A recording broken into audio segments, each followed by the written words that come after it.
And it hits me, oh my gosh, this is that triangle. You know, there's explanation for everything that occurred in the Rendlesham-Fars incident that doesn't involve aliens at all. It was completely silent. It comes right over our heads. He saw a classic flying saucer really standing in the clearing. He turned over to my father and held his hand, and he looked in his eyes and he said, "We're not alone."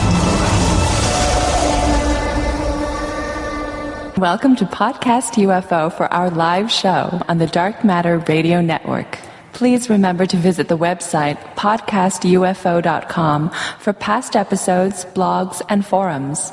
During the show, feel free to participate live in our chat room.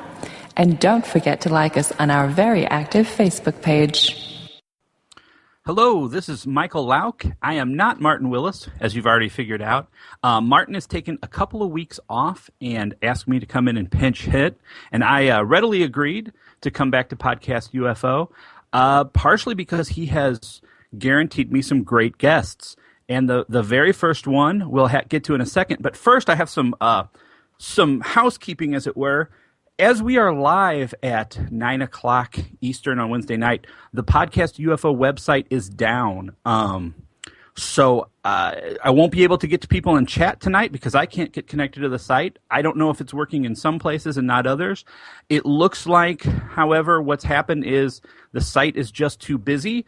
I don't know what Martin's going to do about that, but if you've ever thought about donating to the show, this might be the time because it looks like he might need to be paying some more hosting bills here in the future.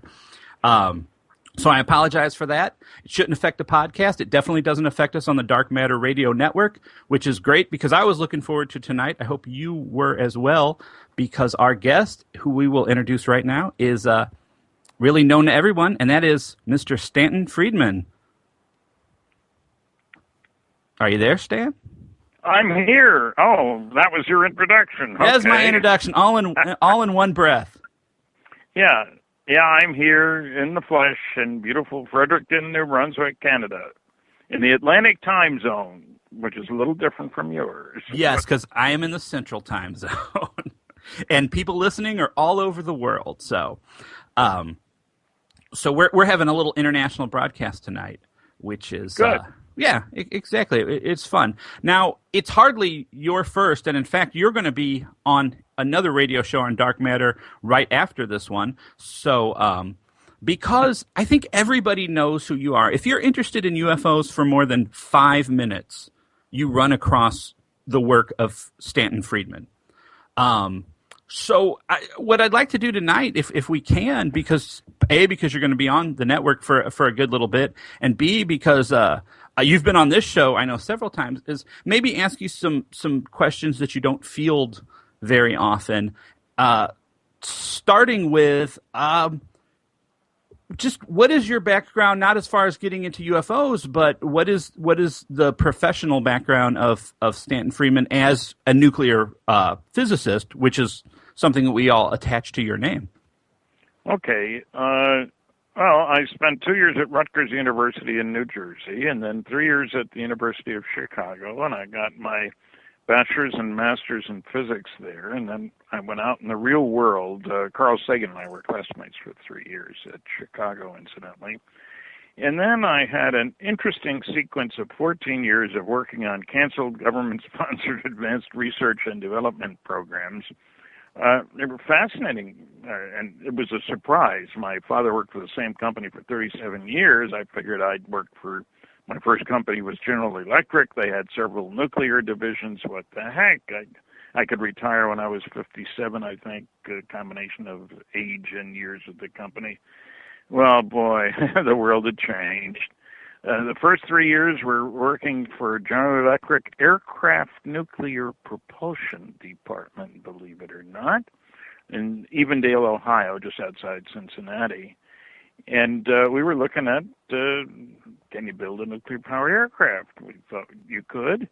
It wasn't a small program. And one of the things that surprises the academics of the world is that there's a heck of a lot of research and development that's gone on outside of academic, and usually with much bigger budgets than you find in academia. In 1958, we spent $100 million We employed 3,500 people, of whom 1,100 were engineers and scientists. It was fun. I was working particularly on radiation shielding, which is a major problem for when you're going to use nuclear-powered aircraft or rocket or whatever. You do want to have your pilots survive the effort, after all. And we did operate jet engines on nuclear power. We didn't fly a plane on nuclear power. There was a huge B-36 monster airplane, sometimes with 6 or 8 engines, which did carry a small nuclear reactor to create radiation so you could find out the effect of the air around it on the radiation levels nearby, because they scatter, because they produce the neutrons that come out produce gamma rays, and they get to the pilot too. But it had nothing to do, I've seen people act as though it had something to do with flying the airplane, and it didn't. And I should point out that for airplanes, we were talking about power levels of the reactor of 300-400 megawatts. A submarine takes 1/10 that power. We do have nuclear-powered submarines, but it's a different animal. In other words, they use water-cooled reactors. They don't operate at real high temperature. The aircraft nuclear propulsion system, the air would come in, get heated in the reactor, and leave it about 1,800 degrees for the turbines. That's hot, very hot. So you had temperature problems, you had radiation problems, you had weight problems. Fascinating program, and I got a chance to do a lot of interesting experiments before I got out because I saw the handwriting on the wall. And my next stint was to work at Aerojet General Nucleonics in California, in the Bay Area. And initially, I worked on a program where we were designing a compact nuclear reactor for space applications. You go nuclear when you want a lot of energy in a small place, and when you recognize, of course, that solar energy is not terribly efficient. The further you get from the sun, the lower the level. So nuclear power seems to offer a real advantage. And the Russians, incidentally, built about 33 maybe, compact nuclear reactors. The United States only launched one, which is a little known fact, which tells you something, I guess. Anyway, we worked on that for a while, and they canceled that program in order to give it to the other company working on nuclear airplanes, Pratt Whitney and GE were the two big aircraft engine manufacturers. And they had liquid metal-cooled reactor experience, which is a great way to transfer a lot of heat in small volume. And so our program got canceled. And then the whole aircraft nuclear propulsion program got canceled, and we worked on something that was really exciting, fusion propulsion for deep space travel. Nuclear fusion is a major source of energy throughout the universe. All the stars, including ours, produce their energy by nuclear fusion. It's not a massive burning gas, as we thought it was. We didn't know about fusion until 1938. That's important because we're Johnny-come-latelys in the neighborhood, surely. That's the same year we found out about fission, too, which I will get into in a minute. But nuclear fusion is really exciting because the amount of energy per pound, if you will, of fuel is extraordinary. And you can see that we Earthlings are very good at making better weapons. So we have a little progression. From 1944, a big bomb was a 10-ton blockbuster. Released the energy of 10 tons of dynamite. Wow! Make a big hole in the ground. A lot of them, it took a B-29 to carry a big, in quotes, B-29. That was in 1944. In 1945, we had our first fission bomb, nuclear fission. That's using uranium or plutonium. And the energy release equivalent to 17,000 tons of TNT. So you go from 10 to 17,000. And 7 years later, that was in 45, in 1952, we tested our first H-bomb, hydrogen bomb, fusion device, if you will. And it released the energy, believe it or not, of 10 million tons of TNT. And the Russians tested one a few years later. That was 50 million tons of TNT energy release. So you get this enormous change. Now, fusion can be used for propulsion. You can exhaust particles out the back end of a rocket that have 10 million times as much energy per particle as they can get in a dumb old chemical rocket. And so that puts us in the company of the advanced civilizations in our neighborhood. Everybody knows that fusion is the thing. And as soon as we demonstrated that, then clearly it could be used for propulsion and to get us to the stars. And if we wanted to spend the money, that's the missing ingredient. It takes an enormous amount of money and development and so forth. And as far as I know, there is no national policy to develop fusion for, well, they talk about using it for power, but not for propulsion. There were studies done, little experiments done, but we got a long way to go before we have it on I'll call it a commercial basis. Now, I mention that because when I get people telling me, well, why don't the aliens just come down and land and say hi? In other words, why don't they land on the White House lawn? And there are a couple of obvious reasons. One of them is that we're a primitive society whose major activity is tribal warfare. In World War II, we only killed 50 million of our own kind, Earthlings. We destroyed 1,700 cities. This year, we'll only spend $1 trillion on things military. So we're not nice guys, and we have exploded. A lot of people forget that besides the bombs on Hiroshima and Nagasaki, and that first one in New Mexico at Trinity Site, we Earthlings have exploded 2,000 nuclear weapons, some of them fusion devices. And incidentally, fusion, the fuel, if you will, the propellant, isotopes of hydrogen, which just happens to be the lightest and most abundant element in the universe. Wherever you go, you're going to find hydrogen. Uranium is one of the heaviest elements and a bit hard to come by comparison. So that's very convenient. Set up a refueling station someplace, you can find the hydrogen. And the kicker here is that not only have we exploded weapons, and there are new countries that will be developing them, I presume, but anybody who comes here would recognize that we're a threat to the neighborhood. I presume that every society has a requirement for national planetary security, if you will.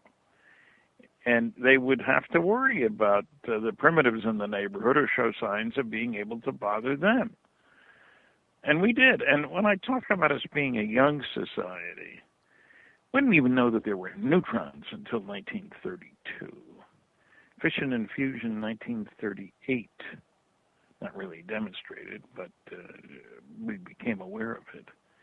And so, considering that the planet's over 4 billion years old and the galaxy maybe 13 billion years old, obviously it doesn't look like we're one of the more advanced civilizations. And look, if we'd been talking, say 40 years ago, there'd have been people saying, what are you talking about extraterrestrial life? This is the only group of planets in the universe. We don't see any other planets. So we're it. We're top of the heap. We Earthlings are the big shots in the neighborhood. Sorry, but according to Kepler, there in our galaxy are literally billions of planets. And some of them undoubtedly a lot older than ours. And interestingly enough, nobody wants to talk about the distribution of stars. The nearest star to the sun is about 4.3 light years away. Not exactly down the street. But there are pairs of stars in our neighborhood which are less than an eighth of a light year apart.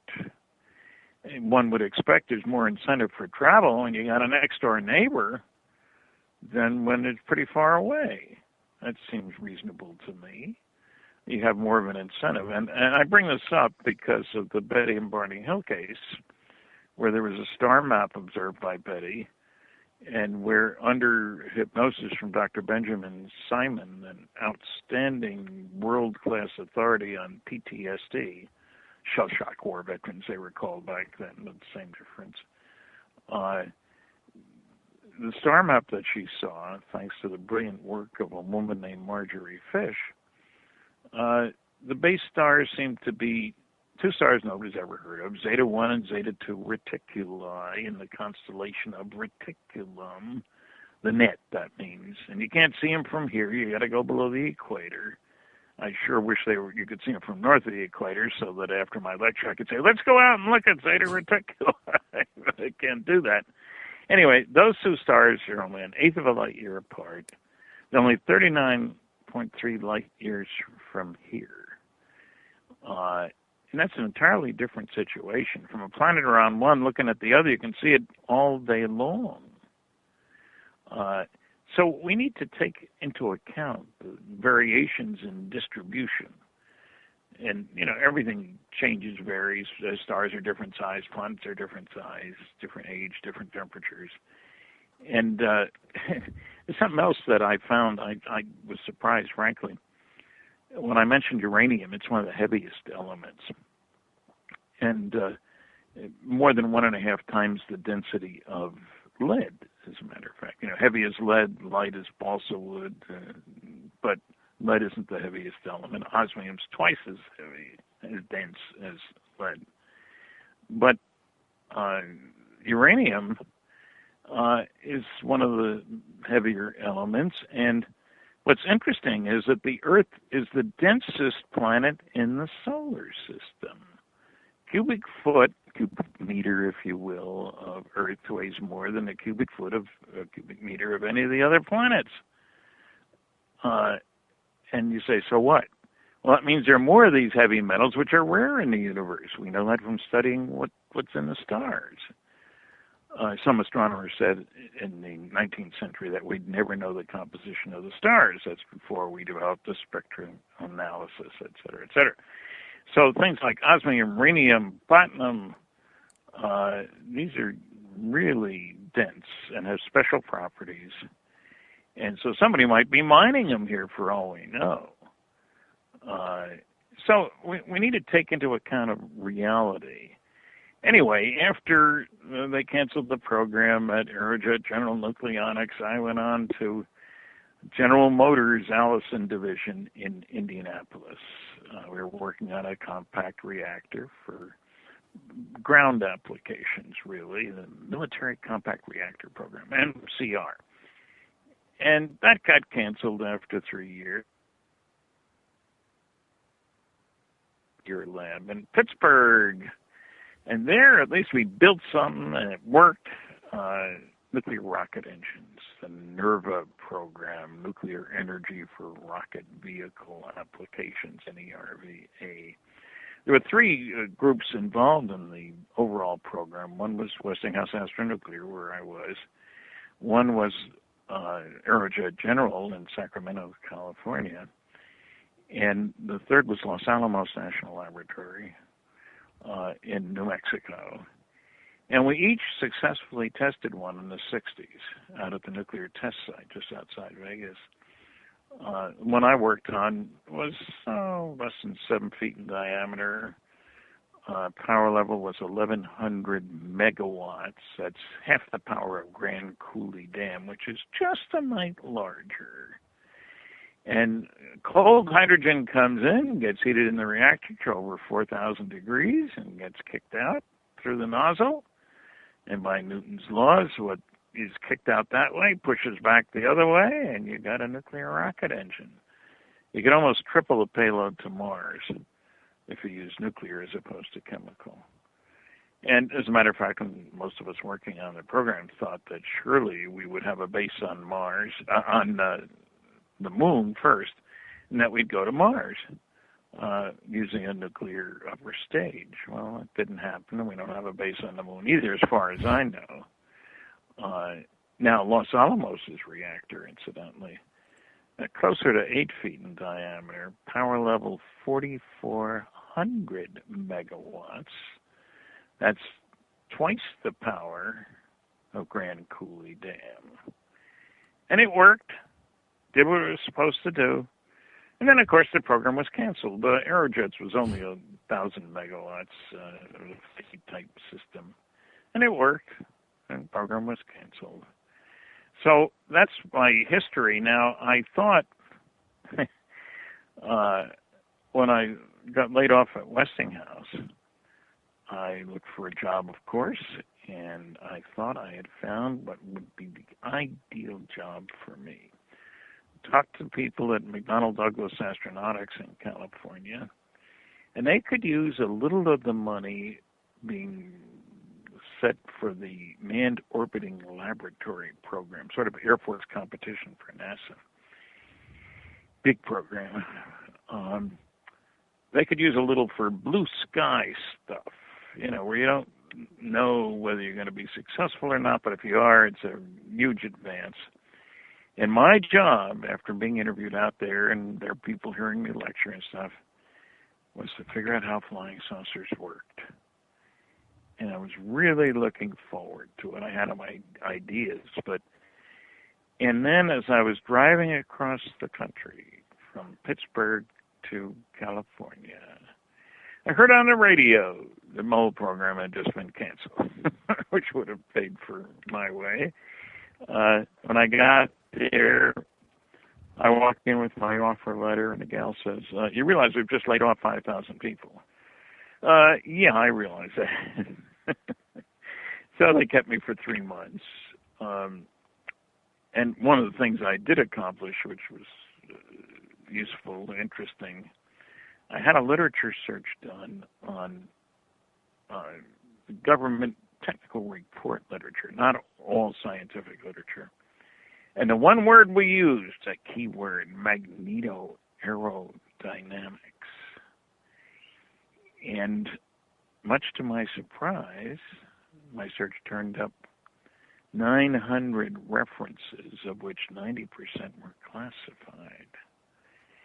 And what that relates to is that if you ionize the air, making an electrically conducting fluid, it glows like a meteor ionizes the air, and that's what you see.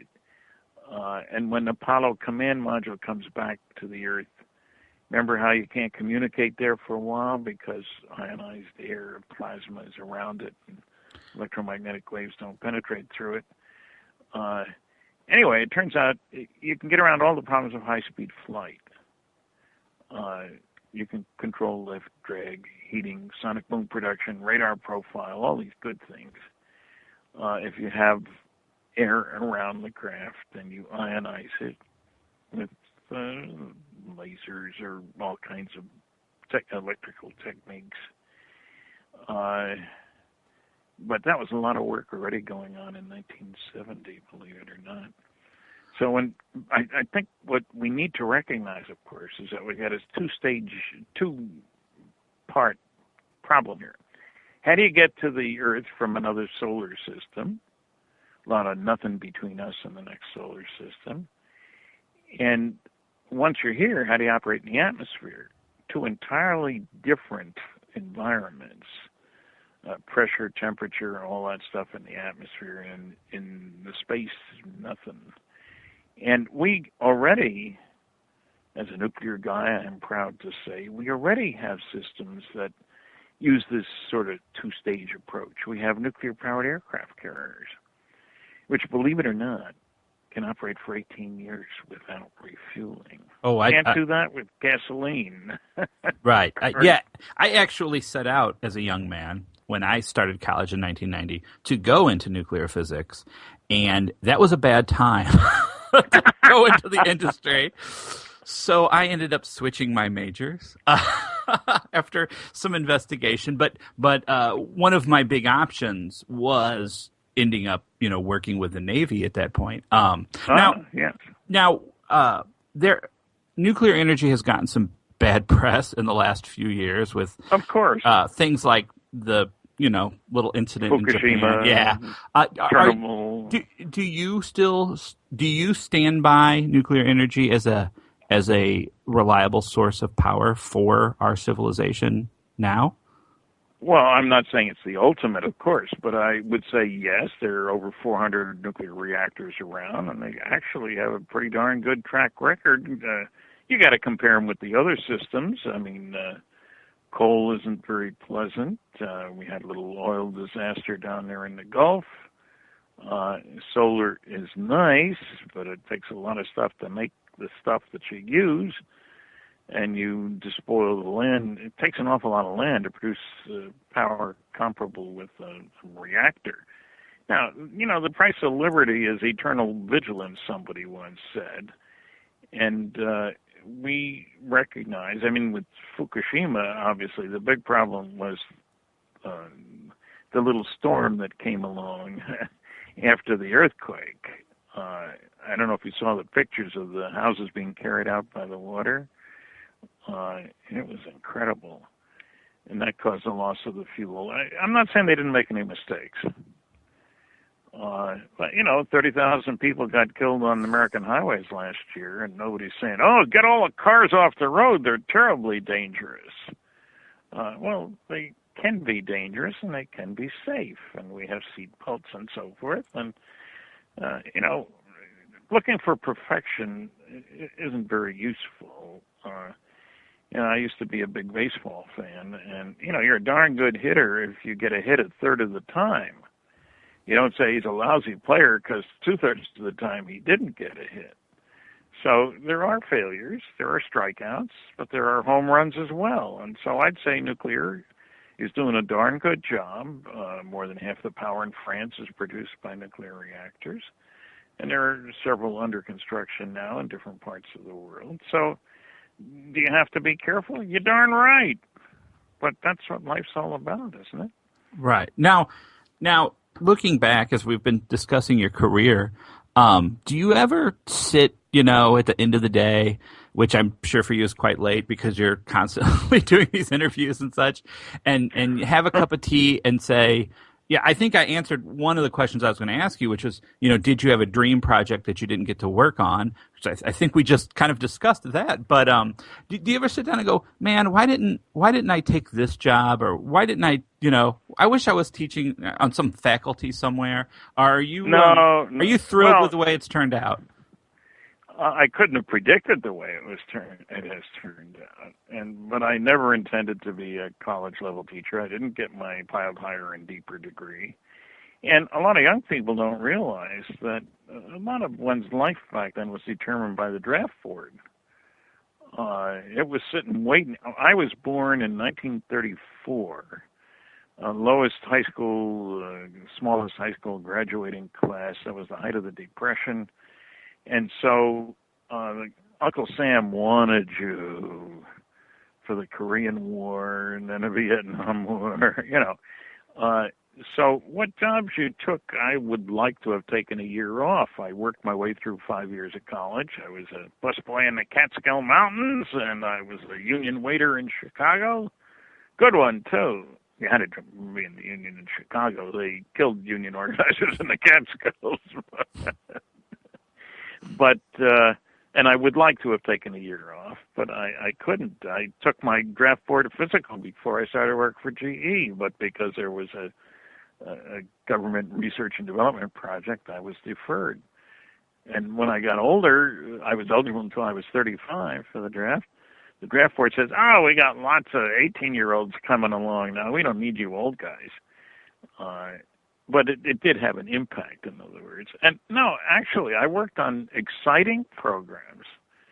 And I was just recently, last year, as a matter of fact, I gave a talk at the National Atomic Testing Museum in Las Vegas. And it just reminded me that the best moment in my professional life was when that NRX-A6 nuclear rocket reactor propulsion system operated successfully out at the nuclear test site.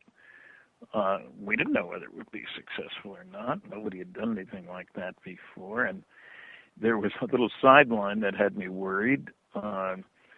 about 2 weeks before the test was going to be run, one of the project guys came to me and said, Stan, we need to know better what the nuclear heating rates are in the control vanes. We don't want to waste our propellant. Can you make some measurements for us? And I said, yes, I think so. And we had a little test facility not far from where I worked in Pittsburgh. And I went down, talked to the people. We set up some experiments, and within 4 days we had the data that they needed, and we thought it was okay. But I'll tell you, when they started the test, I suddenly realized, hey, if I was wrong, they might melt the control vanes, and that would be very, very bad. And I would be blamed for it. So that was something that I had some concerns about. But, you know, how many young guys, and I was young when I started, get a chance to work on big projects. I was running experiments. We were spending using millions of dollars worth of materials, paying $40,000 a week to General Dynamics to operate the reactor, etc. And I was young, so I had a really good opportunity. Now, I would like to have taken a year off and sit and learn more physics, but I didn't have the opportunity, and I was glad to be able to support my family and get involved. I gave papers at meetings, some of them classified, about radiation shielding and stuff. And one of the interesting things was, in retrospect, I had very good preparation for my ufological activities, if you will, in this sense, that one of the things I find is a problem for the nasty, noisy negativists, the debunkers, if you will. There's some things they don't know anything about. One of them seems to be national security. I worked under security all those 14 years, wrote classified papers. I understood security. And I get people, the academics, saying, governments can't keep secrets. Dr. Neil deGrasse Tyson, who just did the one that Carl Sagan the new Cosmos. Cosmos, yeah. He's an astronomer, sharp guy.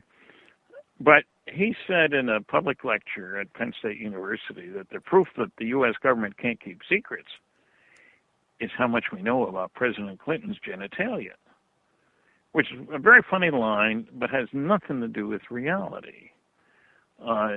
It's easy to prove the government can keep secrets. For example, the Washington Post in August of 2013 had an article about the black budget for military and intelligence this past year was going to be $52.6 billion.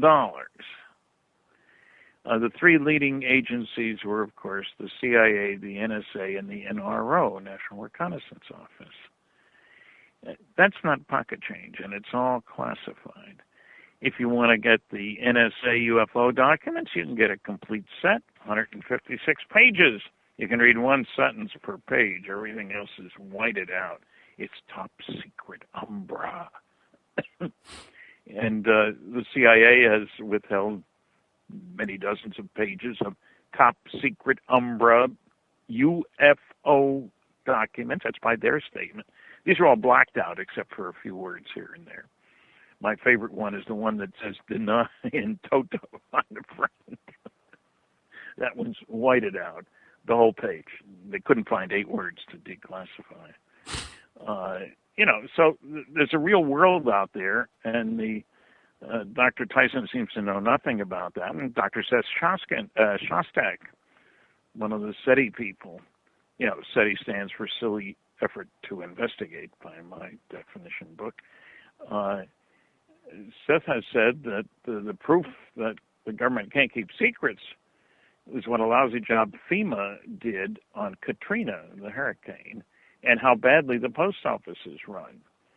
He didn't seem to be aware of the NSA, CIA, NRO, DIA, ONI. There's a whole alphabet soup of these agencies. The second thing is that my background prepared me for, if you will, is this question that we were just talking about, propulsion. These guys don't seem to be aware of where the action is. I've had a couple people tell me, Stan, if Roswell really happened, they would have to have pulled half the physics props out of the colleges in the country. I just laughed. That's utterly absurd.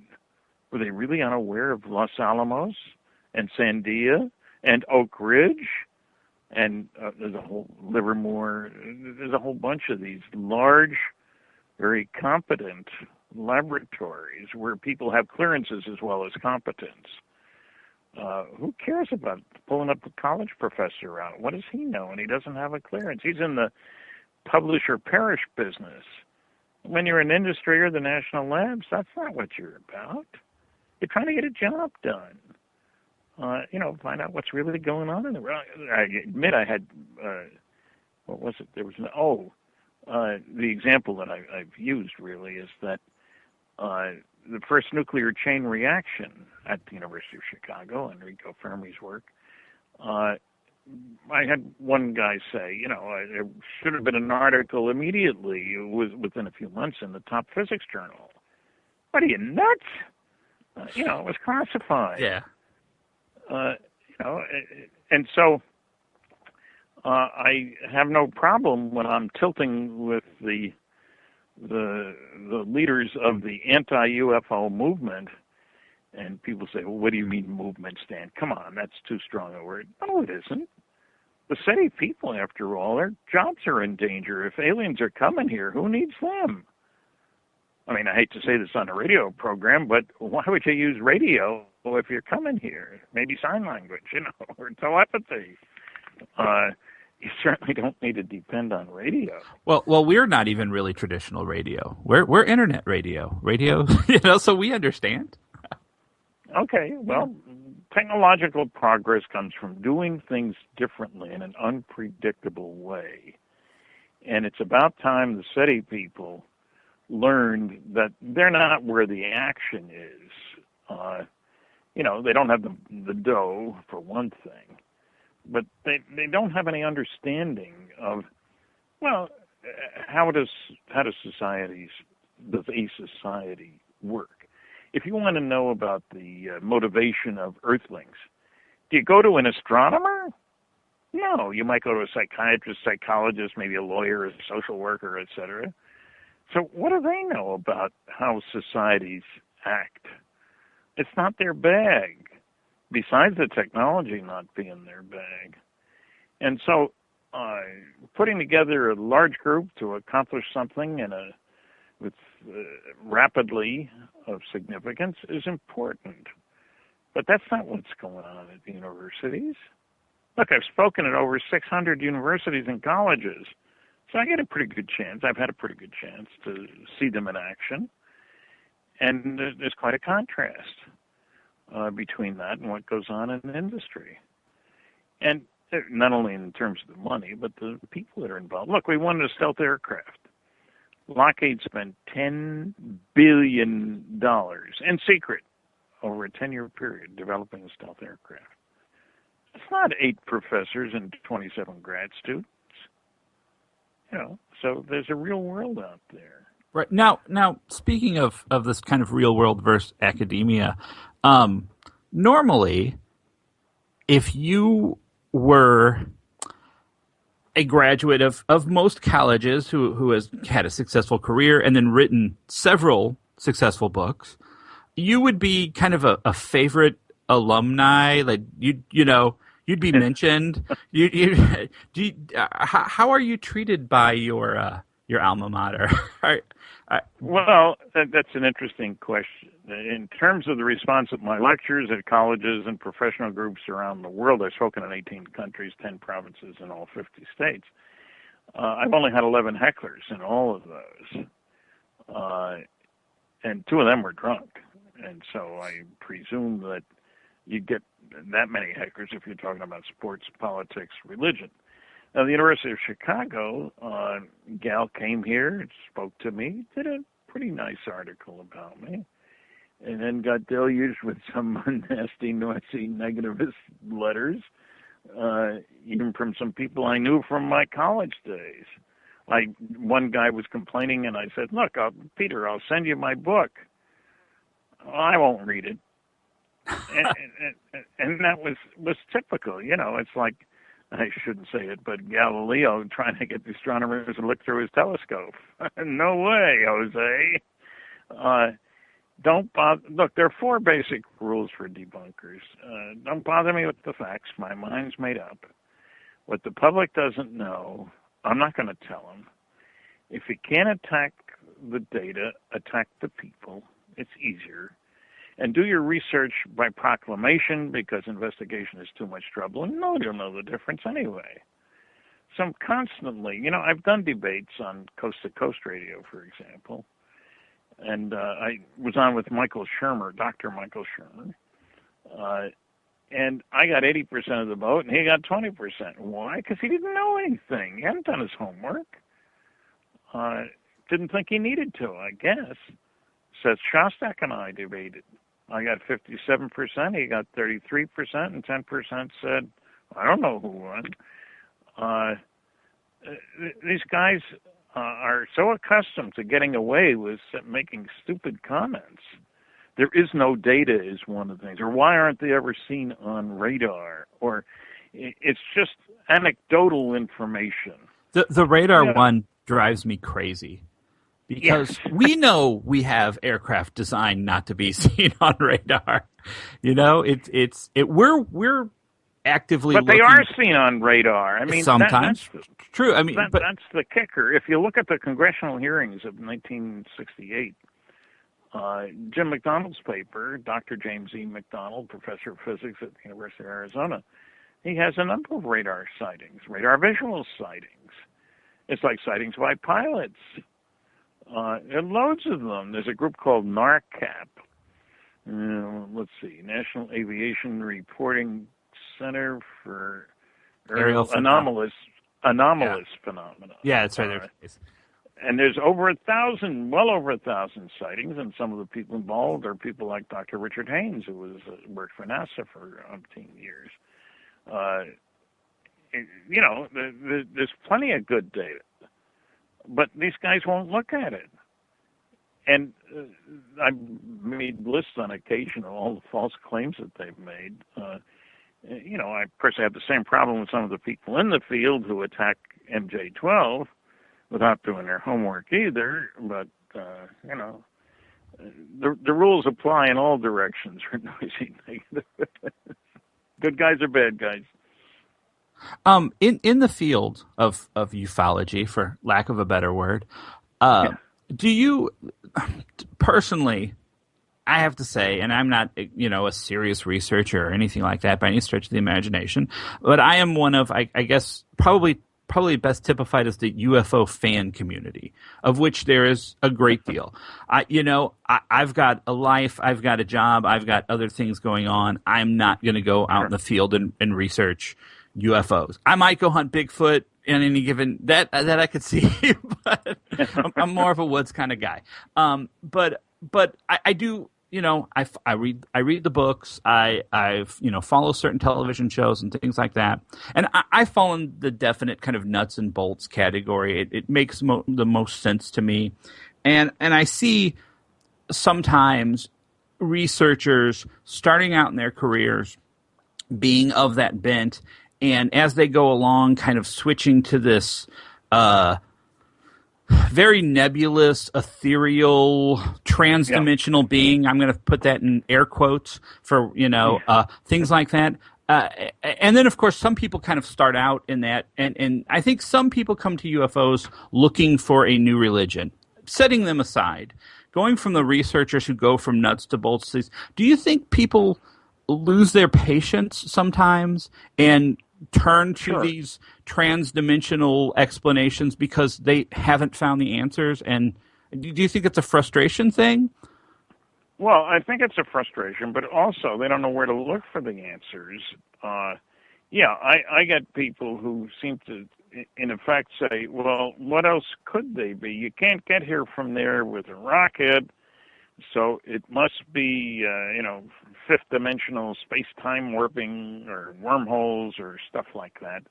And then the others, there are some people who take the religious side of things. On the other hand, I wish those people would look at Dr. Barry Downing's book, Flying Saucers in the Bible. He looks at the Old and New Testament. He's got a degree in physics and then a doctor of divinity. That's kind of an unusual combination.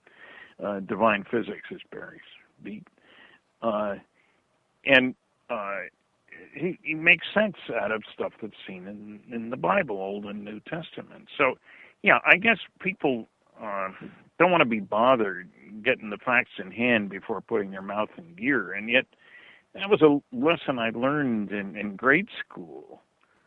I commented about something a teacher had said, that the whole solar system, the planets go around the sun, and that's all there is. And I had just read in our 49-cent a volume encyclopedia, which we bought at the supermarket, that the whole solar system was moving around the center of the galaxy at 12 miles a second. Boy, that sounded awful fast. So I piped up in class, and Miss Gutkin said, "No, that's not the way it is," because she was reading from a book. And I don't argue with teachers, but the next day I brought in the encyclopedia and showed her, and, well, maybe that's the way it is, she said. But it taught me a lesson, facts in hand before mouth and gear. I was a high school debater. We won a state championship one year.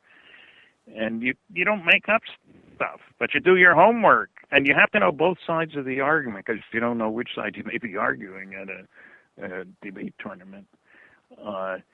And most people, they want to satisfy their own feelings. There's certain things they can't believe. Some can't believe that we're alone in the universe. Well, that's fine. That's a belief system. I tend to agree with that. There's an awful lot of waste space, as somebody once said, if we're the only ones. And it's a sad commentary about the omnipotent God, if we're the best he or she can do, well, we've made kind of we haven't done a good job of it on this planet. I remember the Depression. I remember the war. And I have a great-grandson, and I worry about what kind of world is he going to grow up in, because we don't seem to be getting any smarter about how we do things. How many kids died of starvation yesterday? Couldn't they have been fed instead of spending that $1 trillion on things military?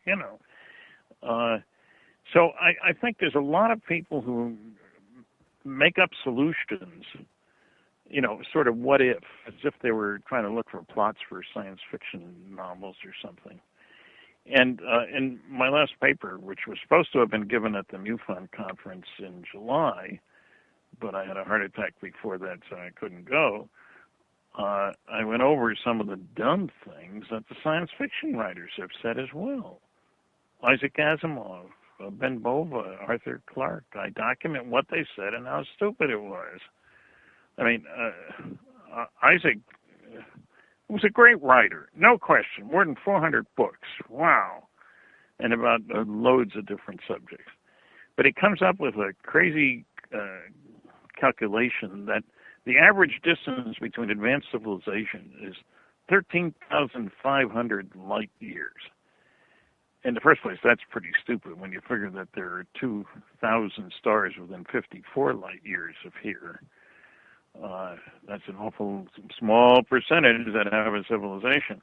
But then he says, with the nearest one being 13,500 light years. Now, a junior high school student knows just because the average is 13,000 doesn't mean the nearest one is 13,000. It could be 10, and then he says, if aliens were coming here, they would either make themselves known or keep hidden. If they do neither, they're not coming here. Like he suddenly became an expert on alien behavior, which one of his articles appeared in TV Guide, 18 million readers at the time. What a lot of propaganda from a respected writer, So there are problems here with this kind of stuff. He's afraid, fear of ridicule. Now, I check my audio, most of my audios at the end of my lectures. I don't have guts enough to do it at the beginning, and find that I ask how many people here believe they've seen what I would call a flying saucer. And I prefer the term flying saucer because all flying saucers are UFOs. Very few UFOs are flying saucers. All great-grandfathers are men. Very few men are great-grandfathers. You know, you got to watch which direction you change. You turn your analogies, so to speak. I just am appalled by some of the false reasoning. Even Arthur Clarke said years ago, "Oh, nobody's interested in these things anymore except for the cultists."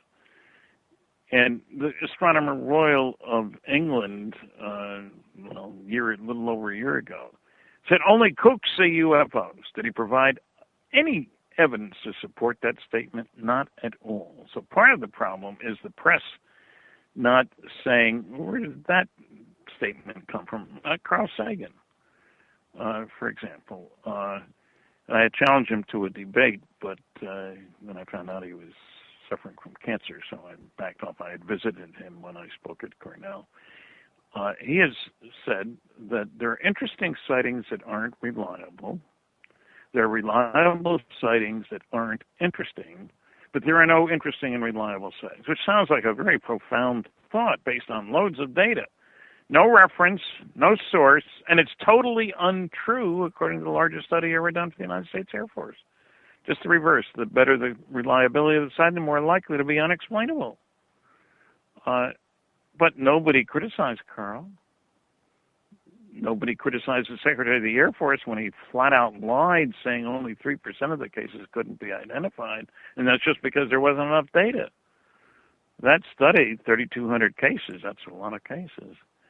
21.5% were unexplainable, completely separate from 9.3%, for which there wasn't enough information. So the press has been really had a failure of nerve. And it may sound funny, but you know that within 2 weeks of the start of World War II in the United States, Pearl Harbor Day, it started a couple of years earlier in Europe, of course, there was a director of censorship appointed. And I'm beginning to wonder if maybe that office was never closed. You never know. Now, you just mentioned science fiction authors, and that's another question I had here on my list if we got to it. I was wondering if in his free time, when he is sitting in a hotel room, after a lecture, particularly given this week is the 48th anniversary of Star Trek airing for the first time, do you enjoy science fiction? I read a lot when I was 10 or 12 years old because I had a friend who had a basement full of the old pulp magazines, Mm-hmm. I used to take home 2 or 3 at a time and read from those. And then I got interested in real science. And I don't pay a lot of attention. I don't dislike science fiction per se as a genre, but I'm much more interested in the real world. It's so much more exciting. Okay, well, I have a follow-up question. I like murder mysteries. You like murder. So do you like Asimov's mysteries? Because, Asimov, he wrote mysteries, Isaac Asimov. Yeah. I have a follow-up question to that then. Have you seen, because you are probably, there's no probably about it, you have a much bigger depth of knowledge in the fields and in the trends than I ever will. Have you seen a huge direct impact of popular science fiction in UFO sightings? And I ask because you will hear the claim that people see, these small aliens with big heads because they were at the end of Close Encounters, completely ignoring the fact that they were at the end of Close Encounters because they were based on, reported sightings. But are there instances when Doctor Who was at this crazy popularity in the 60s where people seeing Daleks on the street, for example, I don't think that there was a big influence of science fiction on public perception about the world around us, and some of that's good. They opened up the idea that there might be others out there, that they might be coming here, that they might look different, act different, etc. But I think the reason you found small beings in close encounters was that's what the witnesses described. I think the input is the other way around, that the witnesses described certain things, and then the science fiction, and then followed it, so to speak, not the other way around. There's different goals. Science fiction writer doesn't care, what the truth is. He wants entertainment. And there's nothing wrong with entertainment. I'm not complaining about that. And if it gets people thinking, and I frankly, today, I think it's obvious there's an enormous interest in the part of television and so forth in stories and movies. There are stories related to aliens. Wouldn't you say some of the big grossing films are alienated, if you will? The biggest grossest movie this summer, I think everybody's an alien in it. The Guardians of the Galaxy. Well, yeah, and so what I'm saying is not that people aren't interested, and not that science fiction doesn't get a lot of people reading and so forth, although I read the first couple of books of the Harry Potter series, and my daughter gave me some, and I enjoyed them. It was fun. And anything that gets kids reading is good as far as I'm concerned. I've had people say, Stan, I don't read books anymore. You got any DVDs? Yeah, I got DVDs. But the information input rate is so much greater for a book than it is for a movie. You talk at 100 words a minute and you read at 500 words a minute. Incidentally, I do have a website, www.stantonfriedman.com, which lists my books, 5 and several DVDs, and you can order with PayPal, and I autograph the books I send out, which isn't, I don't mind you buying them from Amazon, but you don't get an autograph from Amazon. Maybe that's next year, I don't know. Maybe I could sit here and autograph and it would go on a book there. Wouldn't that be neat? It's probably coming. Now, believe it or not, we're into the last minute of the show. So I'm glad that you threw out your website, because I was just about to ask you to do that. You will, of course, be on, if people are listening on the Dark Matter Radio Network, on the next show, which I believe is Jimmy Church. But for our podcast listeners, with 30 seconds left, you have a final thought for them? Yeah, the evidence is overwhelming. The planet's being visited. We're not being told the truth. And the world of the future is going to be very different from the world of the past. And with that, I thank you for joining us tonight, Stanton Friedman. Yeah, I consider you the dean of modern ufology. And thank you out there listening for joining us on Podcast UFO. If you, here comes the music. Until next time, when we're scheduled, we'll have another interesting show. Be sure to visit us on our Facebook page or at podcastufo.com.